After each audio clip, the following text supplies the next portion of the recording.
La symétrie des profondeurs. S'enfoncer dans les profondeurs de la Terre, c'est comme s'enfoncer dans la nuit. Mais il semble que le noir des cavernes, comme on se l'imagine souvent, a comme une sorte d'épaisseur, et plus une matière qu'une absence de lumière.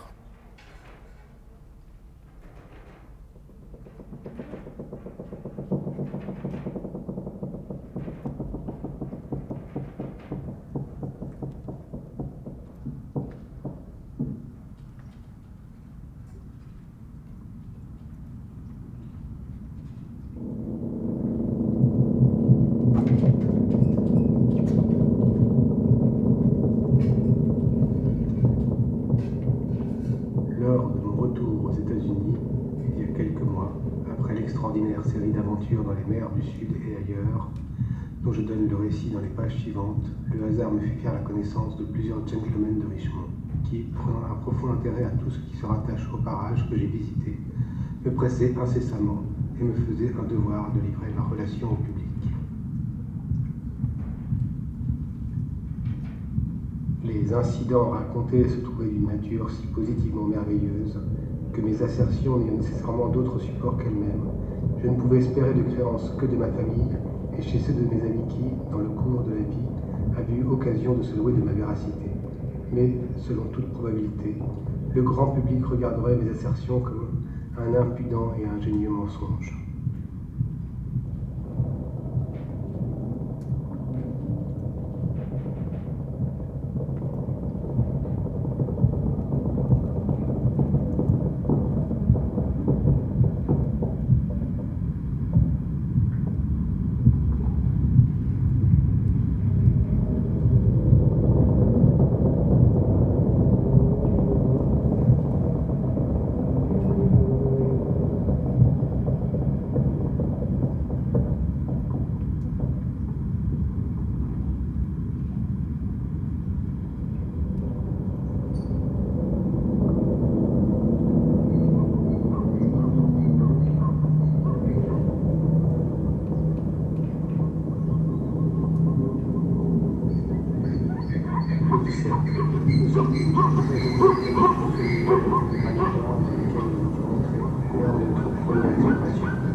Nous nous souvenons de n'avoir regardé qu'imparfaitement à travers l'une des fissures qui sillonnaient la paroi du gouffre, et nous nous sentîmes impatients de l'explorer, bien que nous eussions guère l'espoir de découvrir une issue. Nous pûmes atteindre sans trop de peine le fond de cette cavité, comme nous avions déjà fait, et il nous fut alors possible de l'examiner tout à loisir. C'était positivement un des endroits les plus singuliers du monde, et il nous était difficile de nous persuader que ce fût la purement l'œuvre de la nature.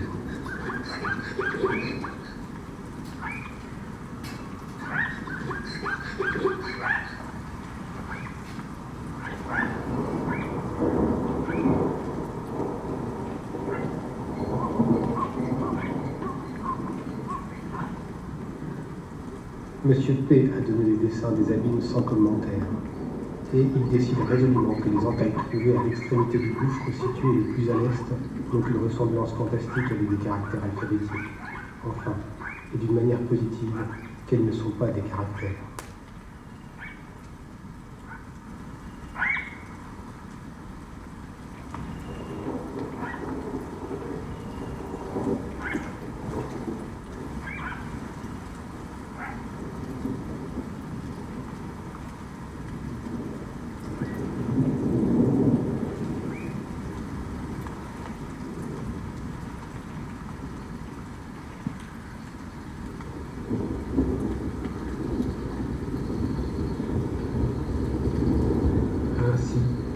Les figures 1, 2, 3, 4 et 5, quand on les joint l'une à l'autre dans l'ordre précis suivant lequel se présentent les gouffres eux-mêmes, et quand on les débarrasse des petits embranchements latéraux ou galeries voûtées, constituent un mot racine éthiopien. La racine doit être ténébreux, d'où viennent tous les dérivés ayant trait à l'ombre et aux ténèbres.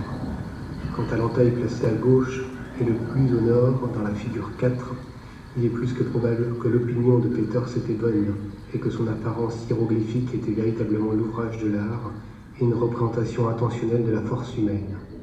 Le lecteur a le dessin sous les yeux, il saisira ou ne saisira pas les ressemblances indiquées, mais la suite des entailles fournit une forte confirmation de l'idée de Peters. La rangée supérieure est évidemment le mot racine arabe ou être blanc.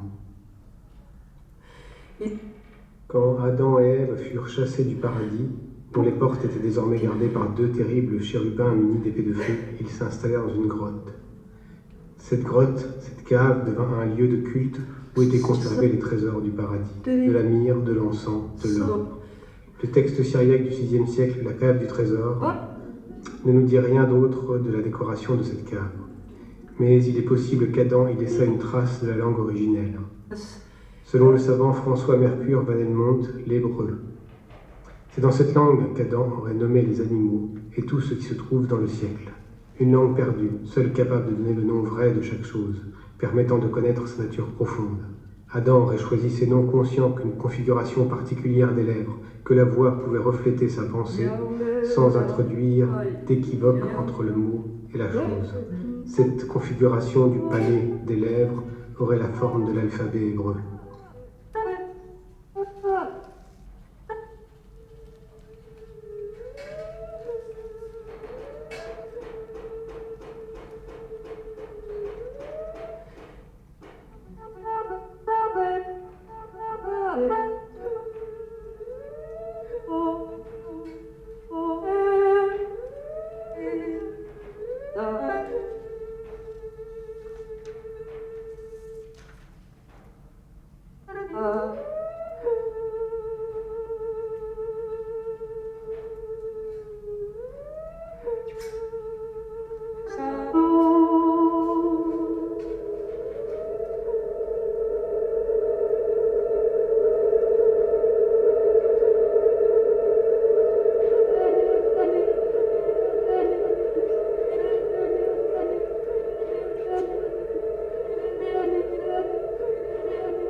Les ténèbres s'étaient sensiblement épaissies et n'étaient plus tempérées que par la clarté des eaux, réfléchissant le rideau blanc tendu devant nous. Une foule d'oiseaux gigantesques, d'un blanc livide, s'envolaient incessamment de derrière le singulier voile, et leur cri était le sempiternel « Tekelili, Tekelili » qu'ils poussaient en s'enfuyant devant nous. Sur ces entrefaits, Nunu remua un peu dans le fond du bateau, mais comme nous le touchions, nous nous aperçûmes que son âme s'était envolée. Et alors, nous nous précipitâmes dans les étreintes de la cataracte, où un gouffre s'entr'ouvrit comme pour nous recevoir. Mais voilà qu'en travers de notre route se dressa une figure humaine voilée, de proportions beaucoup plus vastes que celles d'aucun habitant de la terre. Et la couleur de la peau de l'homme était la blancheur parfaite de la neige.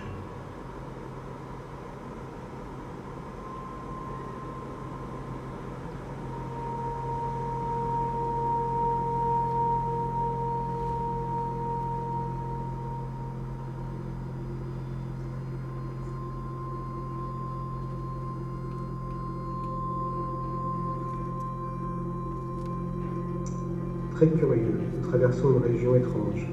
Patron Abbé fit un signe d'assentiment et se remit à observer le phénomène qui l'intriguait.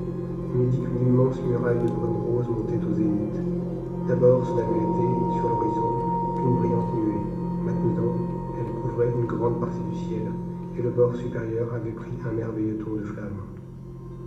À mesure que le navire approchait du brouillard, le brouillard, en avant du navire, s'étendait au point d'emplir le ciel. Le vaisseau y entra, et l'aspect de toute chose fut changé.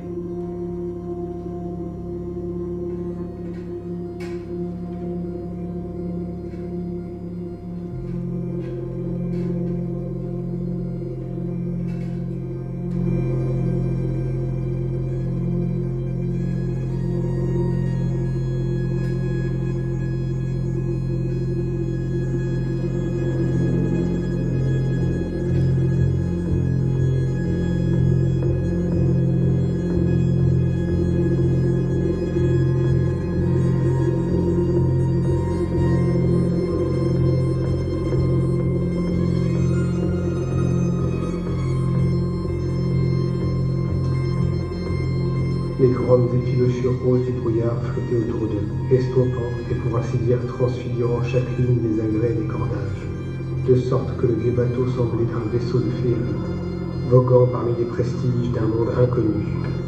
Il régnait dans cette nouvelle atmosphère une paix étrange qu'ils avaient ignorée sur la mer nue. La brume étouffait le craquement coutumier de la nature, et, des lourdes vagues sans écume, ne s'élevait point le mugissement habituel au flot. On a une impression de surnaturel, fit observer Josh. On dirait qu'on est dans une église. Oui, on a l'impression que ce n'est pas naturel. Ça doit être comme ça, en paradis.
À 10h30, une rumeur s'éleva de la proue et un cri fut poussé par la vigie. Toutes les têtes se tournèrent vers un point sur la droite, à l'avant. Là, on voyait la brume rayonner d'un éclat plus intense encore, plus surnaturel et plus rouge. Une minute après, surgit un colossal arc de triomphe, formé de nuées incandescentes. Une clameur d'admiration s'échappa de toutes les poitrines. Équipage et officiers se précipitèrent à l'avant. Les jambages de l'arc, aussi bien par bâbord que par tribord, s'enfonçaient dans la mer, aussi loin du vaisseau qui allait passer entre eux. Soudain, au milieu du silence, une note s'éleva, subtile, musicale, grandissante et s'affaissant, comme le gémissement plaintif qui fait sourdre au loin une harpe d'éolie. Le son, venant de l'arche, était repris par le brouillard, qui le renvoyait en long écho sanglotant, à l'horizon incommensurable. Une demi-heure plus tard, vers minuit, une nouvelle phase de l'apparition arracha un nouveau murmure aux spectateurs.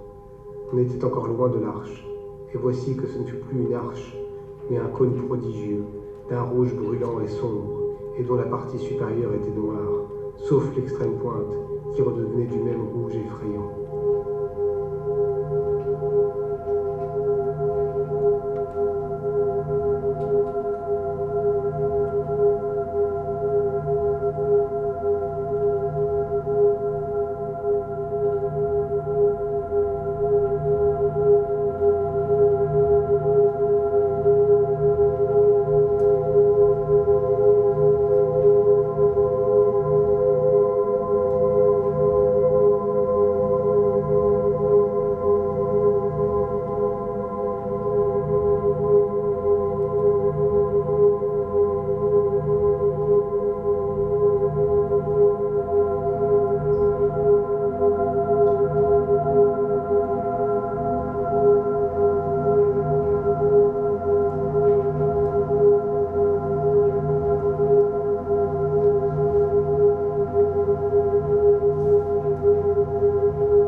Il n'avait jamais ouï parler de cet extraordinaire phénomène électrique, qu'on n'aperçoit peut-être pas plus d'une fois par siècle, la tempête de feu, qui précède certains grands cyclones. Mais son œil expérimenté venait tout à coup de découvrir que le cône était en réalité une montagne d'eau tournoyante, où se reflétait l'embrasement du monde.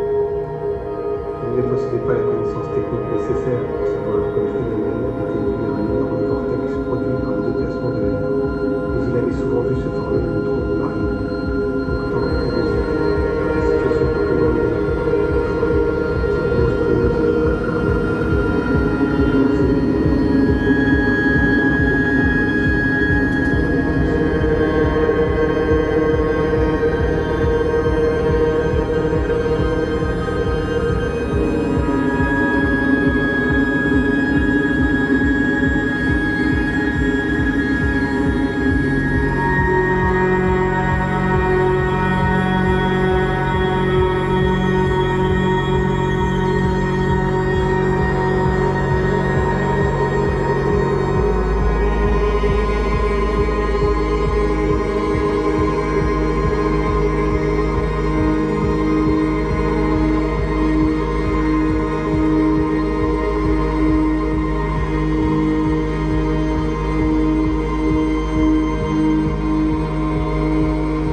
6 octobre, un net aperçu de la Terre surgit au sud, et avant midi, nous éprouvâmes tous un frisson d'excitation au spectacle d'une chaîne montagneuse vaste, haute et enneigée, qui se déployait à perte de vue.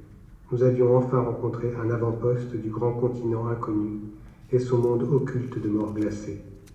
Entre les cimes désolées soufflées par intermittence les bourrasques furieuses du terrible vent antarctique, dont les modulations évoquaient vaguement parfois le son initial d'une flûte sauvage, à peine sensible, avec des notes d'une tessiture très étendue, et qui, par on ne sait quel rapprochement mnémonique inconscient, me semblait inquiétante et même effroyable, obscurément.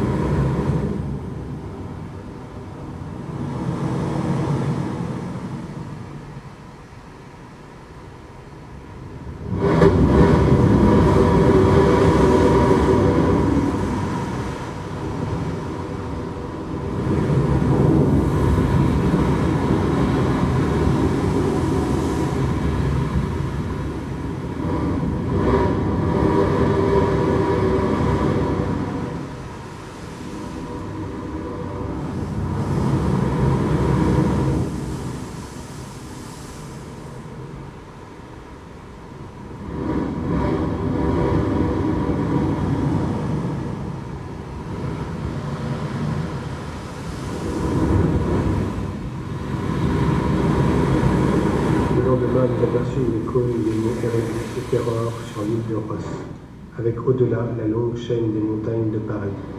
De là s'étendait vers l'est la ligne blanche, basse, de la grande barrière de glace. Dans l'après-midi, nous pénétrâmes dans le détroit de McMurdo, filant au large de la côte sous le mont Erebus fumant. Le pic de Scorie se dressait à 12 700 pieds sur le ciel oriental, comme une estampe japonaise du mont sacré Fujiyama, tandis que plus loin s'élevait le sommet blanc et spectral du mont Terror, volcan de 2900 pieds, aujourd'hui éteint. Des bouffées de fumée s'échappaient parfois de l'Erebus. Sur le rivage nu et sur la haute barrière de glace à l'arrière-plan, des foules de manchots grotesques piaillaient en agitant leurs ailerons, alors qu'on voyait sur l'eau quantité de phoques gras, nageant ou vautrés sur les grands blocs de glace qui dérivaient lentement. En utilisant de petites embarcations, nous effectuâmes un débarquement difficile sur l'île de Ross.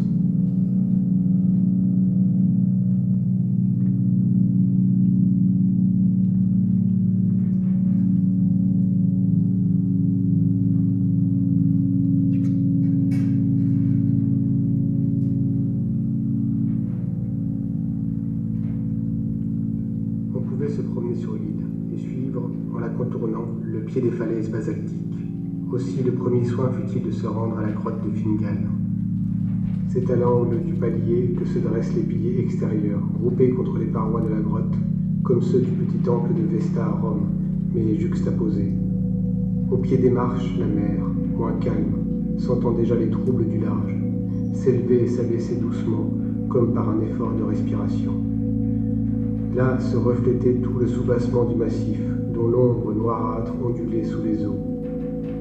Là se rangent, dans un ordre parfait, des centaines de colonnes prismatiques, mais de taille inégale, semblables aux produits d'une cristallisation gigantesque. Leurs fines arêtes se dégagent aussi nettement que si le ciseau d'un ornementiste en eût profilé les lignes. Aux angles rentrants des unes s'adaptent géométriquement les angles sortant des autres. À celle-ci, il y a 3 pans, à celle-là 4, 5, 6 et jusqu'à 7 ou 8, ce qui, dans l'uniformité générale du style, mais une variété qui prouve en faveur du sens artiste de la nature.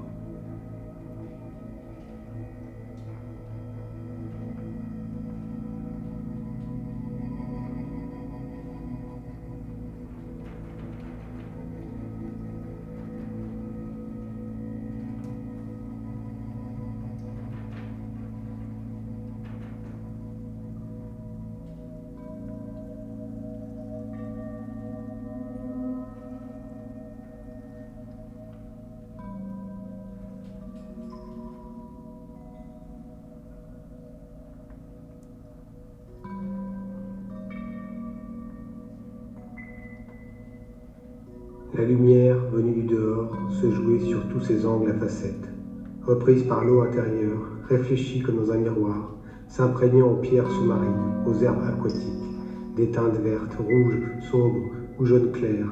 Elle allumait de mille éclats les saillies des basaltes, qui plafonnaient en caissons irréguliers à la voûte de cet hypogée sans rival au monde. Au-dedans régnait une sorte de silence sonore, s'il est permis d'accoupler ces deux mots, ce silence spécial aux excavations profondes, que les visiteurs ne songeaient pas à interrompre. Seul le vent y promenait un effluve de ces longs accords, qui semblent faits d'une mélancolique série de septièmes diminués, s'enflant et s'éteignant peu à peu.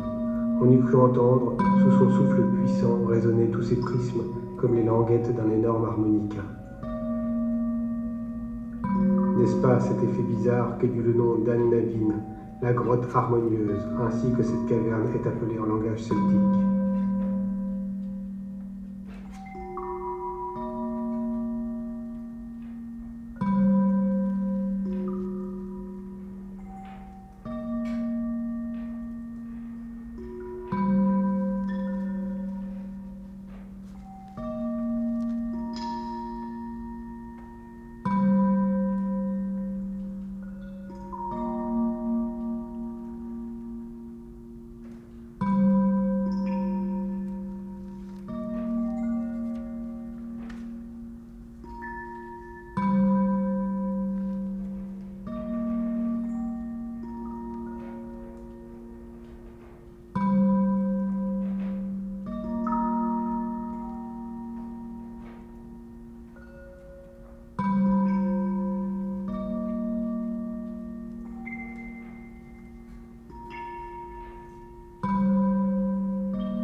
La nuit était noire, il y avait belle brise et forte mer.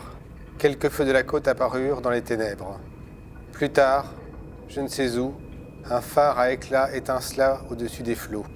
Ce fut tout ce qui resta de mon souvenir de cette première traversée. À 7 heures du matin, nous débarquions à Korsor, petite ville située sur la côte occidentale du Sealand.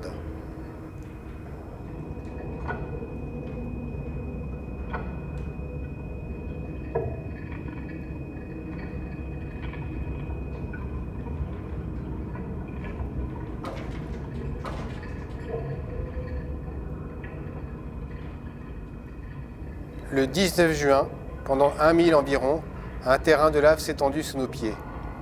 Cette disposition du sol est appelée Raun dans le pays. La lave ridée à la surface affectait des formes de câbles tantôt allongés, tantôt roulés sur eux-mêmes. Une immense coulée descendait des montagnes voisines, volcan actuellement éteint. J'avais bien entendu parler de la chaussée des géants en Irlande et de la grotte de Fingal dans l'une des Hébrides. Mais le spectacle d'une substruction basaltique ne s'était pas encore offert à mes regards. Or, à Stapi, ce phénomène apparaissait dans toute sa beauté. La muraille du fjord, comme toute la côte de la presqu'île, se composait d'une suite de colonnes verticales hautes de 30 pieds.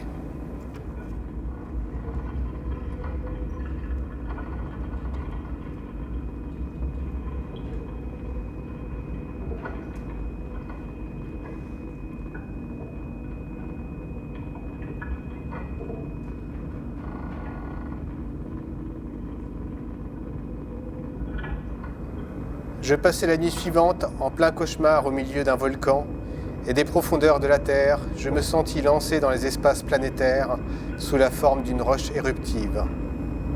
Ainsi se passa cette première nuit au fond du cratère.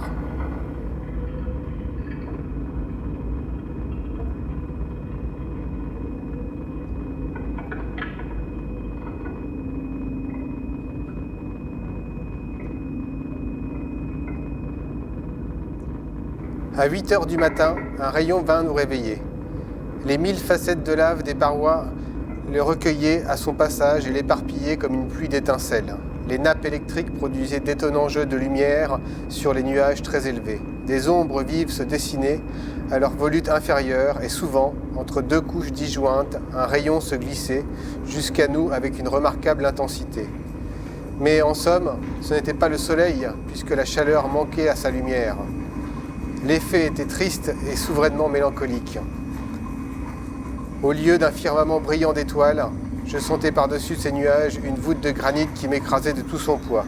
À cet espace n'eût pas suffi, tout immense qu'il fût, à la promenade du moins ambitieux des satellites. Je me souvins alors de cette théorie du capitaine anglais qui assimilait la Terre à une vaste sphère creuse, à l'intérieur de laquelle l'air se maintenait lumineux par suite de sa pression. Mais en ce moment, mon attention fut attirée par un spectacle inattendu. À 500 pieds, au détour d'un haut promontoire, une forêt haute, touffue, épaisse, apparut à nos yeux. Elle était faite d'arbres de moyenne grandeur, taillés en parasols réguliers, à contours nets et géométriques.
Seul, j'aurais ignoré le nom de ces espèces géantes.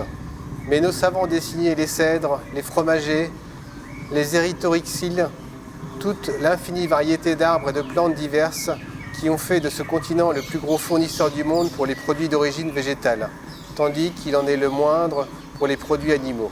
des orchidées éclatantes, des lichens merveilleusement colorés s'allumer par endroits sur une couche noire. En d'autres places, un hasard de féerie semblait dirigé sur l'amalanda dorée, sur la taxonia aux étoiles écarlates, sur le bleu si riche et si profond de l'hypomée, un trait de lumière vagabonde. Dans ces vastes étendues de forêt, la vie, qui a horreur du noir, s'efforce toujours vers la hauteur et la clarté.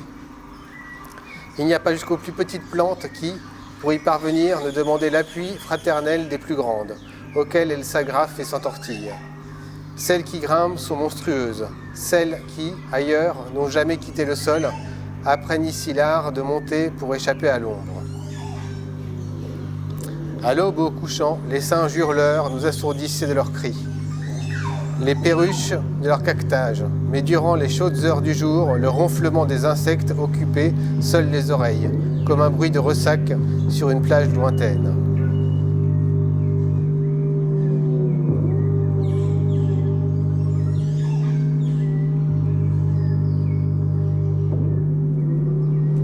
L'atmosphère est saturée de fluide, j'en suis tout imprégné. Mes cheveux se dressent sur ma tête, comme aux abords d'une machine électrique.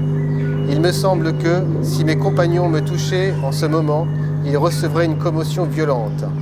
À 10 heures du matin, les symptômes de l'orage sont plus décisifs. L'horizon du sud change subitement d'aspect. Les vapeurs accumulées se résolvent en eau et l'air, violemment appelé pour combiner les vides produits par la condensation, se fait ouragan. Il vient des extrémités les plus reculées de la caverne. L'obscurité redouble. C'est à peine si je puis prendre quelques notes incomplètes. La pluie forme une cataracte mugissante devant cet horizon vers lequel nous courons en insensé. Mais avant qu'elle n'arrive jusqu'à nous, le voile de nuages se déchire. La mer entre en ébullition, l'électricité, produite par une vaste action chimique qui s'opère dans les couches supérieures, est mise en jeu. Aux éclats du tonnerre se mêlent les jeux étincelants de la foudre. Des éclairs sans nombre s'entrecroisent au milieu des détonations. La masse des vapeurs devient incandescente. Les éclairs ne discontinuent pas. Je vois des zigzags rétrogrades qui, après un jet rapide, reviennent de bas en haut et vont frapper la voûte de granit, si elle allait s'écrouler. D'autres éclairs se bifurquent et prennent la forme de globes de feu qui éclatent comme des bombes. Il y a émission continue de lumière à la surface des nuages. La matière électrique se dégage incessamment de leurs molécules. Évidemment, les principes gazeux de l'air sont altérés. Des colonnes d'eau innombrables s'élancent dans l'atmosphère et retombent en écumant. Un disque de feu apparaît. Nous sommes glacés d'effroi. La boule mi-partie mi-blanche, mi-partie azurée, de la grosseur d'une bombe de 10 pouces se promène lentement en tournant avec une surprenante vitesse sous la lanière de l'ouragan.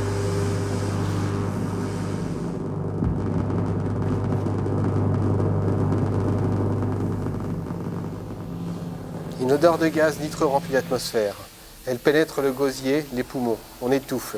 Ah, quelle lumière intense. Le globe éclate. Nous sommes couverts par des jets de flammes, puis tout s'éteint. J'ai eu le temps de voir mon oncle étendu sur le radeau, Hans toujours à sa barre crachant du feu sous l'influence de l'électricité qui le pénètre.